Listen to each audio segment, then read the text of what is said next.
Maayong hapon sa tanan. Atong gisaulog karon ang paghandom sa mga santos nga anghel nga magbalantay, no? Mga guardian angels nato. Usa sa mong klase sa seminaryo, nangutan ako ngadto sa mong professor nga pare.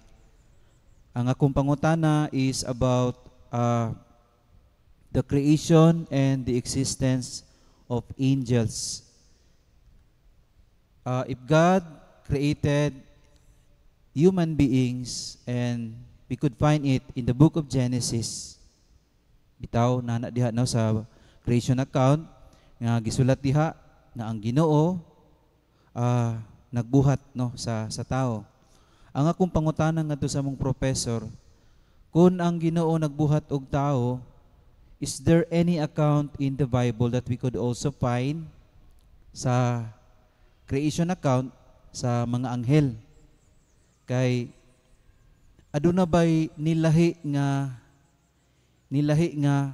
higayon ang pag-create sa Ginoo sa mga anghel. Asa man nato makita pod sa Biblia no ang ilahang creation account. Dili ta kabasa na sa Bible. Wala tay mabasa nga creation account diha sa Bible. Kabahin nining existence o creation account sa mga anghel. But it does not mean nga wala ang ilahang account sa ilang creation diha sa Bible. They do not exist. They do not exist. Dili na maupod ang at kung tungod kay wala na sulat ang ilahang story sa pagmugna kanila, dili sila tinuod. Mga igsoon, si Pope Francis niingon, tinuod gayod ang mga anghel nga magbalantay.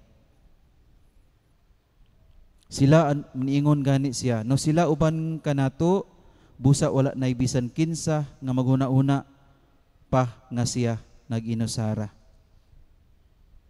Bisan tuod wala na sulat ang creation account sa mga anghel diha sa Biblia, pero apil na sa tuang paglitok sa tong pagtuo. Di ba? Every Sunday human sa homilya sa pare manindog ta atong ilitok ang tuong pagtuo o gani ning at mauni ang atuang isulti sa sinugdanan, no? Nagatuo kami sa usa ka Dios, ang Amahan, ang makagagahom sa tanan, magbubuhat sa langit ug sa yuta ug sa tanang mga makita ug dili makita.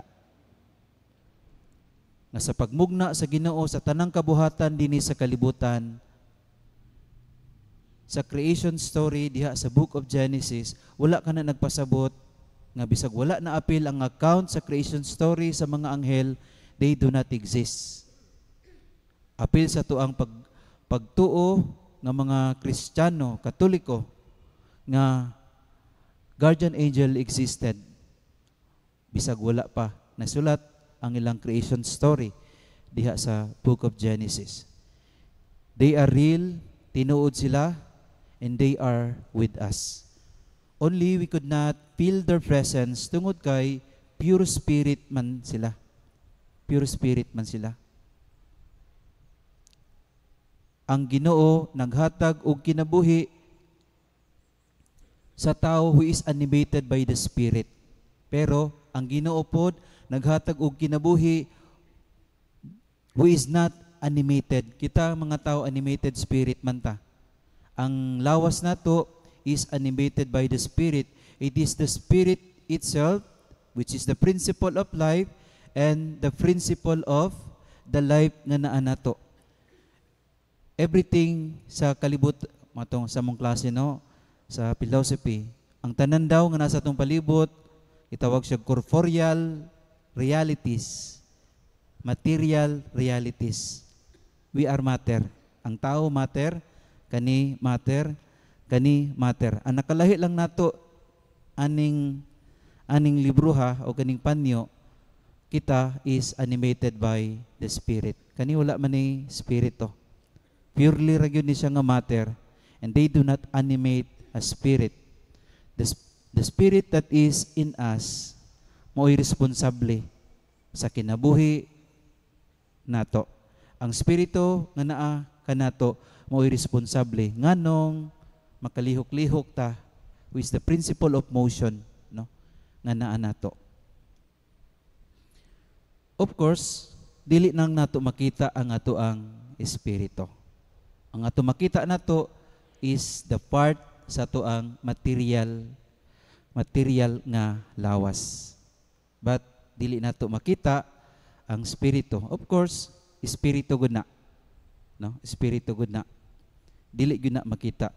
Mo nang 40 anyos na lamang gyud ko. Aning kalibutan na. Wa pa jud ko kakita ang wakwak nga gipanghadlok sa kong inahan o amahan sa una. Nga inig pag-apil og kana bitong magabi, ayog lakaw dong kay nayawakwak sa gawas. Ayog lakaw kay naanay wakwak basta magabi na gani. Mao mo gyud na ipanghadlok nato ngadto sa atong mga anak. Nakakita na day kagwakwak ma. Kung karon pa lang kana bang kung karon siguro sultian ko sa ginikana na mo gyud ako ipangutana. Kita na day kagwakwak ma. Kita na day kag ingon ana. Dili bitaw maayo nga atong gamiton na nga mga style pag panghadlok sa atong mga anak para dili sila molaag og sa gabi, dili sila manglaag og gabi kay nganuman kita ray nagbuhat og nagmugna og istorya nga gibutang sa una-una sa atong mga anak nga dili tinuod. Unang ang inyong mga anak sa ilang pagpangatulog dal-on na lang na nila, dangguho na lang na nila. And they would believe nga these things existed. Pero ang tinuod munugna ra man ninyo ba? Bisag ka mo siguro wala mo kakitag wakwak. Unsa man pagkakitag wakwak, they are kung tinuod man gani na they are spirit, and then makit-an day nimo imong spirito. Kita na day kag wakwak kung espiritu sila kakita na day ka nila. Imposible na. Manang sultian na lang kung natog maayo ang mga bata god, ayaw laagnag kay gabi na, dili nimo kontrolado basta gabi kinsay naa o unsay naa diha sa gabi. Kabalo diha na ay daotang tao diha nga hubog na nga matandog nimo masuko pwedeng makatreten sa imong kinabuhi. Istoryahon na lang nato unsay mga butang ang ay kahadlukan kon magabi rather than mo create story nga dili tinuod. Nga kani mga butanga they exist. Dili nato makita ang atong espiritu tungod kay they are pure spirits, no? Dili nato sila mahikap, malantaw. But guardian angels are pure spirits, pero they truly exist. They truly exist. Ang Ginoo nagmugna og naghimo sa mga guardian angel tungod kay kabalo siya sa tendensiya sa tao. Kabalo siya sa kahuyang sa mga tao. Kabalo siya nga ang tao nanginahanglan og paggiya. Nanana sa una-una sa Ginoo nga sa pagmugna niya kanato nga mga tao, kabalo siya unsay mahitabo, unsay mga tendencies sa mga tao. Kabalo siya nga ang tao na tendensiya nga mobiya kaniya, na ay tendensiya nga dili mo tuo kaniya, na ay tendensiya nga kana ba no diha sa kanang maanod ta diha sa pagpakasala. Mo nang nagmugna siya anghel sa sinugdanan, dili aron pang kana bang manglalaban kay daghan mang klase no sa mga anghel. Ang katuyuan niya una siguro mao ang paghatag og proteksyon og paggiya sa mga tao. Paggiya sa mga tao ngadto sa gingharian niya dito sa langit. Mo na magabantay mo diha sa atong ebanghelyo nga gisgutan karon. Adunay mga tao nga miduol ngadto kang Hesus ug nagpadayag, "Mosunod ako kanimo." Giprangkahan sila ni Hesus nga maoning realidad sa kinabuhi niya as itinerant missionary. Ang mga milo may taguanan, ang mga langgam may mga salag, apan walay kahigdaan o kapahulayan ang anak sa tao. Siyempre, itinerant missionary man siya, balhin-balhin siya. Balin-balin siya og mga lugar nga iyang pagaadtuan og wala sa saktong puloy-anan. Sa pagkadungog aning mga tawo nga nagpadayag nga gusto mukuyog sa Ginoo, nakita nila ang discomfort nga sitwasyon sa kinabuhi sa Ginoo. Munang hinay-hinay dayon sila pangita og pasumangil. Ang una niingon, "Sir, muli sa kusbalay namo kay maglubong ko sa akong amahan." Ang ikaduha miingon, "Muuli sa ko sa mong balay, sir, kay mananghid pa ko." Sa pagkadungog lang nila sa dili maayo o discomfort nga sitwasyon sa kinabuhi sa pagkamisyonaryo sa atong Ginoo, binila manggod komportable, lami, libre kaon, libre tanan ang pagsunod sa Ginoo. Pero giprangkahan sila ni Hesus nga mauni ang tinuod nga sitwasyon sa mga tao nga gustong mosunod kanako, mao po ni ang sitwasyon sa akong kinabuhi. Monang aksyon sila balibad dayon. Motungging nan sila ni Hesus sa kanunay, sa katapusan, kinsa gani kadtong musugod pagdaro og unya magpunay glingi dili angay sa gingharian sa Dios. Once nga muhatag ka, muhalad ka sa imong kaugalingon ngadto sa pagsunod sa Ginoo, kinahanglan committed na kaana. Ayon na paglingi-lingi, ayon na pasumangil. Kinahanglan komitado ta sa tuang pagsunod ngadto sa Ginoo. Ug ang presensya sa mga guardian angel mao'y magpalig-on kanato nga sa panahon nga mubati ta, wala nay lami ang dagan sa tong kinabuhi, naa sila nga bisag dili nato sila makita, mupabati kanato nga naapay rason nga mupadayon ta sa tong kinabuhi. Nga moabot ang panahon nga maluya ta tungod sa kabug-at sa mga problema nga ato ang giatubang.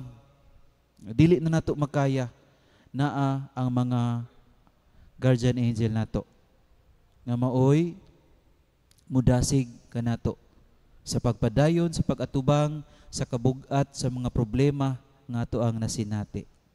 Sa panahon nga sobra ang kasakit nga ato ang masinati. Sa panahon nga masakitan kaayo ta. To the point nga muad-an na tagana sa pagpadayon, naa ang atong mga guardian angel. Kanunay nagdasig kanato sa pag-atubang sa mga kalisod o mga problema sa kinabuhi aron makapadayon ta, aron ganuyon ta, dad-un ta nila ngadto sa gingharian sa atong Ginoo. Munang mga igsoon, it is always good to pray to our guardian angels. Dili manggaha nato sila mahibal-an, mailhan kung kinsa sila.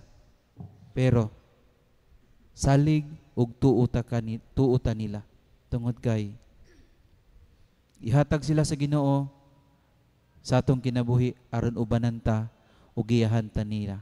Munang kinahanglan mosalig ta ug motuo ta ngadto kanila. Kung wala tay pagsalig ug pagtuo ngadto kanila, kana dili na ko kabalo. Kay ang gugmas Ginoo unlimited man God, no? Pero nituo jud ko sa gugmas sa Ginoo nga bisan unsa pa nato ka makasasala, kung mutuo ta og mosalig ta ngadto kaniya, dili gyud ta hikawan sa presensya, sa tabang ug paggiya sa ato ang mga anghel de la guardia. Palihog